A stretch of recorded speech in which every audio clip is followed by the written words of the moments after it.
Welcome to the Rise Together podcast weekly hot take series.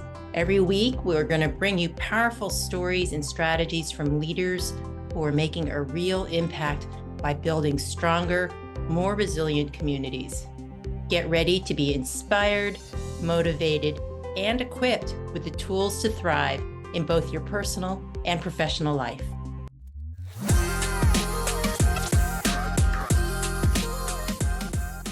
Welcome to the Rise Together podcast from the Foundation for Family and Community Healing. Today, I'd like to introduce my guest, Angel Cruzado, founder and CEO of Respirus. Angel, welcome to the Rise Together podcast. Thank you for joining me. Thank you, Sana. Thanks for having me from here in Los Angeles. So, Well, I'm grateful for you to take the time to tell us about your organization. I'm just so curious to learn more. So can you just take about a minute and a half or so to just give us a overview of your organization? oh man, a minute and a half, that's a lot, right? We at Respirus, what we do is we re-inspire outplacement transitions. So Mm, what that looks like is that when employees are impacted during a reduction in force, or as they call it, a layoff, my company steps in and helps support that individual through that transition. We, for the most part, work with companies, but we have aspirations to work with states and governments to support the underemployed, unemployed. And we also have aspirations to be able to work with individuals that have been incarcerated and will be released, who are in mm, transition, or also aspirations to work with veterans to move from the government to the private sector. We're early, we're bootstrapping the company, really excited about all the progress that we've made to date. But bottom line is we re-inspire transitions and are in the outplacement space. And how new are you? How long have you been in business? Yeah, so our anniversary, I've been doing this for what at least 5 years because I was doing it for free. But we're a C corp Delaware, and we incorporated in February of 2024, so last year. Okay, So, you're still really new. So happy yes, anniversary. thank you. I I guess the Doge could use you. You Yeah, probably give Elon a call, right? yeah, it's we partner with companies year round, right? So usually, ideally, we don't get called when there is a layoff that's happening at a large scale, because we believe mismatches and decisions that are made throughout the year are pretty normal, especially for venture-backed companies. Mm-hmm. Mm-hmm. So you're really looking to grow your market. And so, is there a particular type of organization or client you're most interested in working with? I guess it's not for the year round, the sort of layoffs in the normal or the employee releases during the normal course of business, but when there is a downsizing. Yeah, that's a good question. Our ideal customer profile are companies ranging between 150 employees to about 2,000 employees. We can work on the outplacement side. We can work with larger companies between 1,000 and 5,000 if they have in-placement opportunities. So in-placement is when you're working with individuals that are in transition internally and the company wants to retain that skill set, or individuals that have been impacted through no fault of their own and they need to be re-inspired in that transition. So, Mm-hmm. Okay, and how did you get into this work? Because I think most people would. I guess you're not breaking the news to people, is that right? But you're just helping them once they've been told they're being yeah, downsized. and a lot of folks think that like we're like up in the air, like the movie or the show, and we don't do that. We come in, I would say, at the last mile of the employee journey, but we believe that that's the first mile. And so your question was like, how did I get into this, or where were you going with Yeah, it? Yeah. yeah. So I guess probably not too many people would be excited about informing folks that you're laying them off, but you're not doing Yeah. that. Yeah. Yeah, So so it's funny. So I've been doing this work. I'd say I've been doing it all my life with individuals. You do it with your neighbors, you do it with your cousins. As a first generation college grad, not many people understand what access looks like when you're working with companies, like being equipped to actually find that role. But approximately after I was laid off the second time on a venture backed company, I realized that it's pretty normal for early stage companies to go through um, organization design changes, whether at pre-seed, seed, series A, B, C, and D. I also noticed that like publicly traded companies have a lot of decision points that also have to occur, whether it's mergers and acquisitions, divesting a business, losing a customer, political changes, as we're seeing now in our political climate, or even basic stuff like, generative AI coming to the table, right? How do you assess your organization for performance and potential? So as I started looking at this body of work, I did this work for free.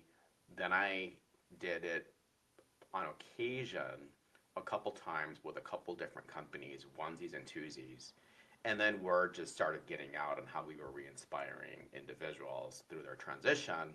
And I started like thinking about like, well, how do I do this on a more, how do I do this more effectively with more companies and more individuals and impact and scale the business? But it was, I'd say the biggest tipping point for me was when I was walking my kid, who was 8 years old at the time, and we were walking our German Shepherd. I was having a tough day with a fractional client. And I said to her, I said to Iris, I said, look, I think I really want to inspire people and inspire them in their transition, right? And she totally understood what that meant. And I sort of paused, didn't say anything. And without missing a beat, she's like, well, Dad, you're not really inspiring them. And so that was like a gut, that was a punch to your gut in some ways. And what I realized is she then followed up and said, well, Dad, they've been inspired before. What you're doing is you're re-inspiring them. Mm. Um, Oh, Later that day, she's like, hey, can you figure out how to, put my name in the company name? And then that's how the name Respires kind of came about. But how I started really focusing on outplacement, it was sort of a gradual approach over time. yeah. You just moved formally into what you were already doing so well and so naturally. You saw a Yeah, need and you just moved into it more yeah. intentionally.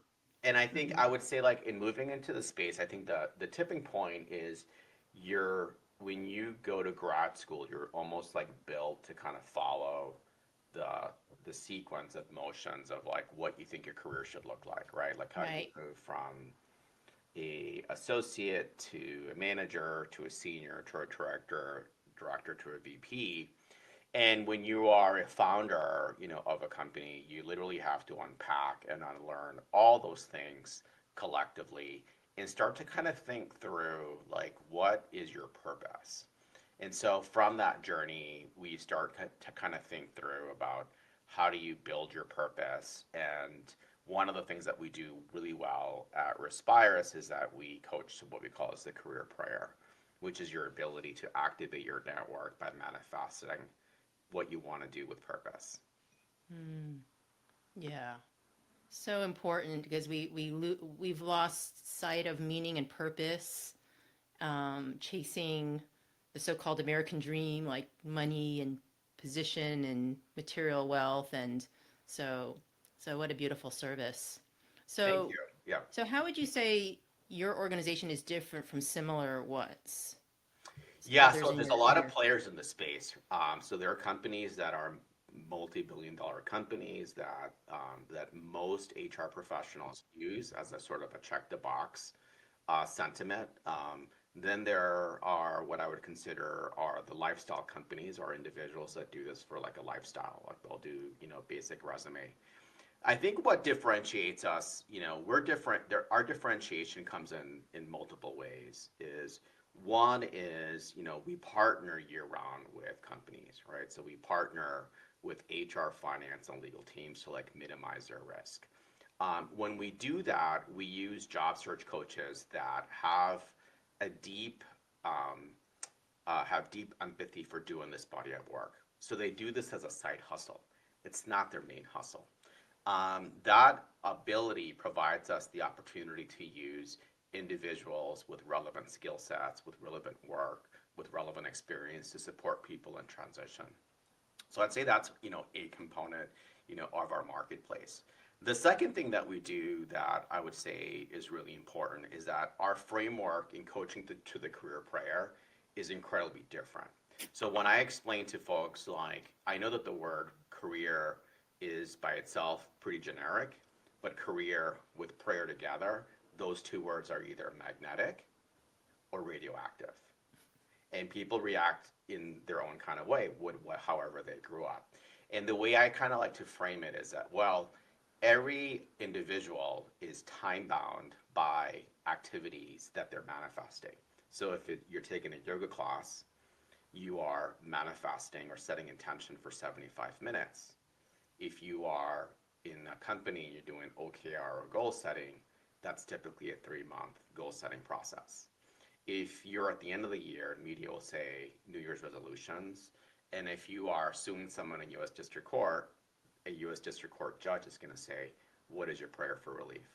So the way we think about coaching our candidates in transition is we coach to the career prayer because we want to get to deep empathy, purpose, resume, LinkedIn, career prayer to activate your network. And then at that point in time, our belief is that that is when your that is exactly at that point when your job search begins.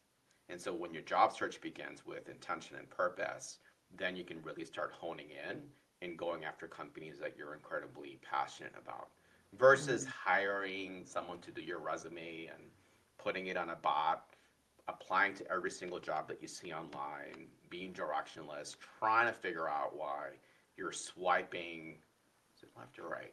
Swiping right for every, like for every company that has the same title that you're looking for. Versus we're like, no, we swipe left for 90% of the companies, but we're really going after companies that really fit the hiring profile that meets both the ideal customer profile for you and for the company collectively. So long-winded answer, that's kind of like how we're different. Yeah, so you're helping them go deeper, looking for a match that's more authentic. And the cool thing, and it's, I think, often hard to hear in the moment when you're in a layoff, I can only imagine, is that this is like such an opportunity to get clear and refocus on what's really for you and how this could be a way for you to move into something in greater alignment with a deep sense of purpose. I really love that, and I'm Yeah.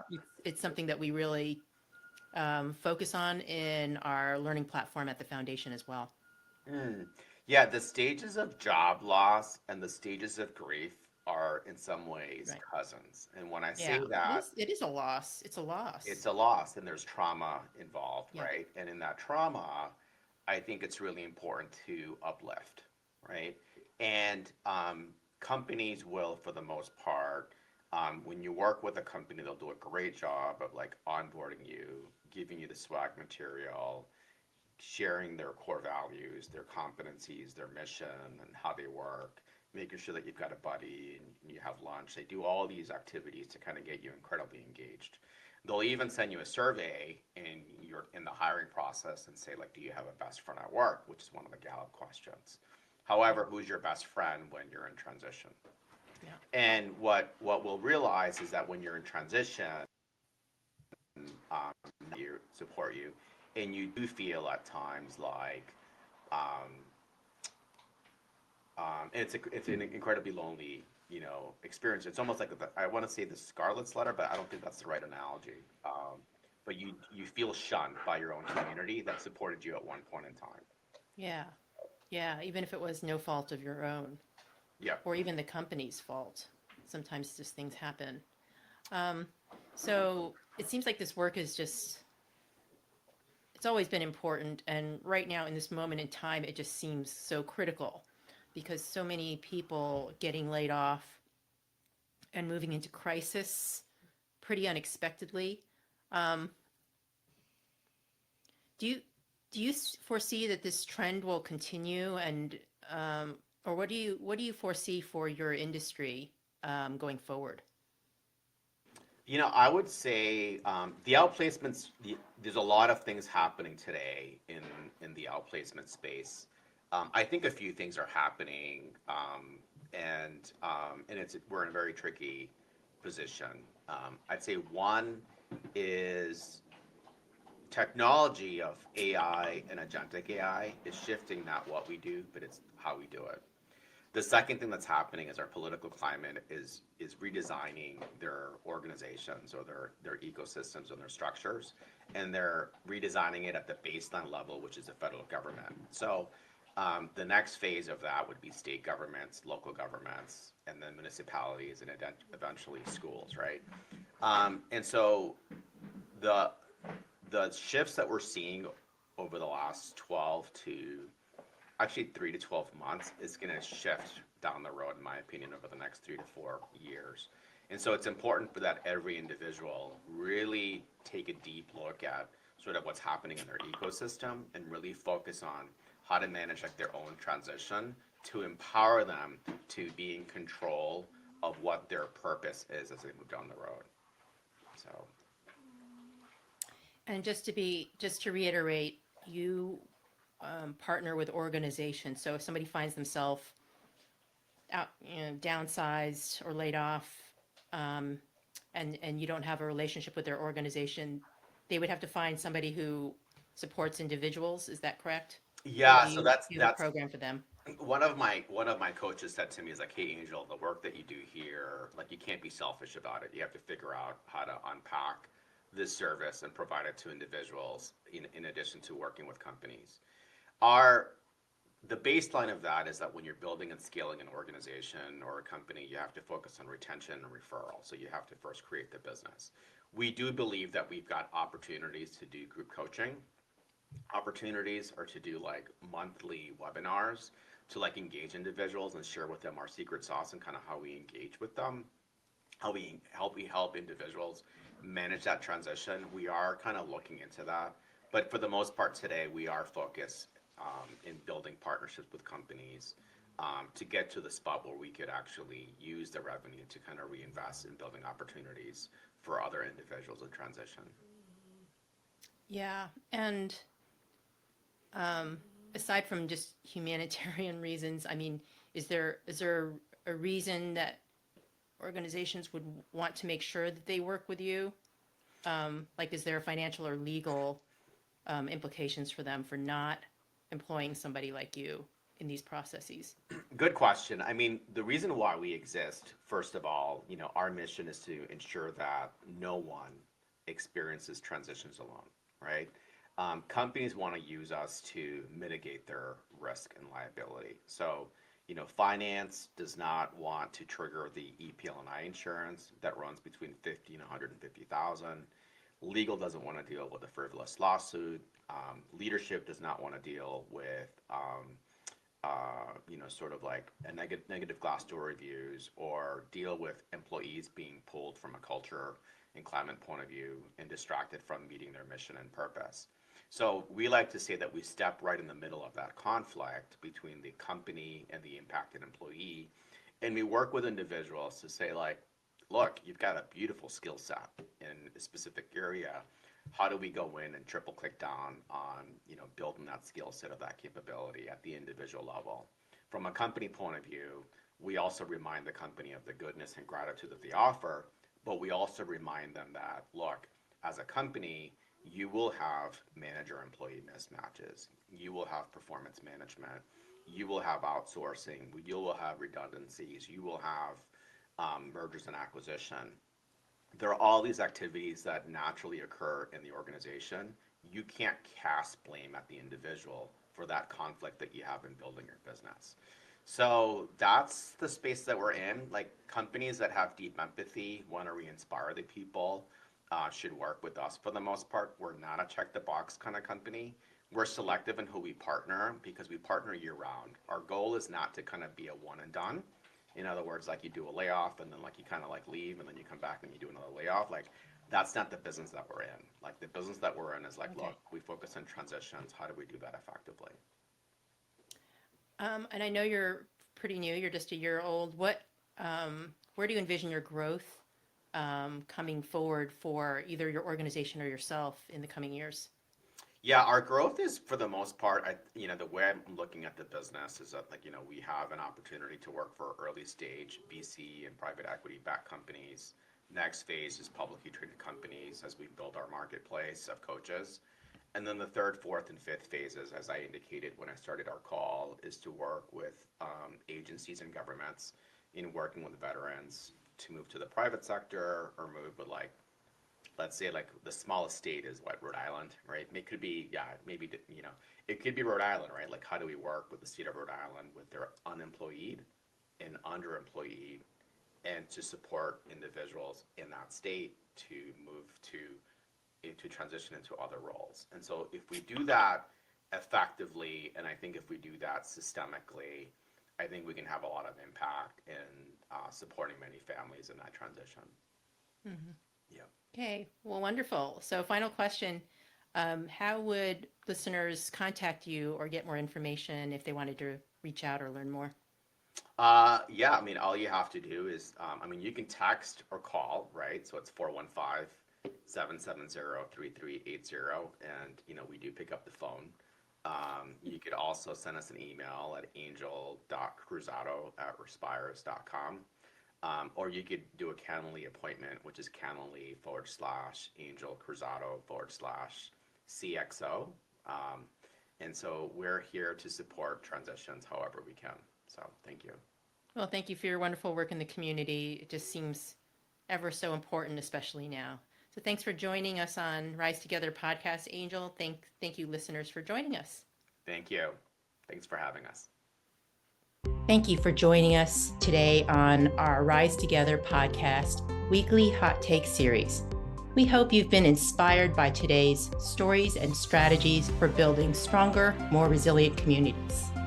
Remember, resilience isn't just about bouncing back. It's about growing through every challenge to become bigger and better. If you've enjoyed this episode, please make sure to subscribe, leave a review, and share it with somebody who could benefit from these insights. Stay connected, stay resilient, and we'll see you next time.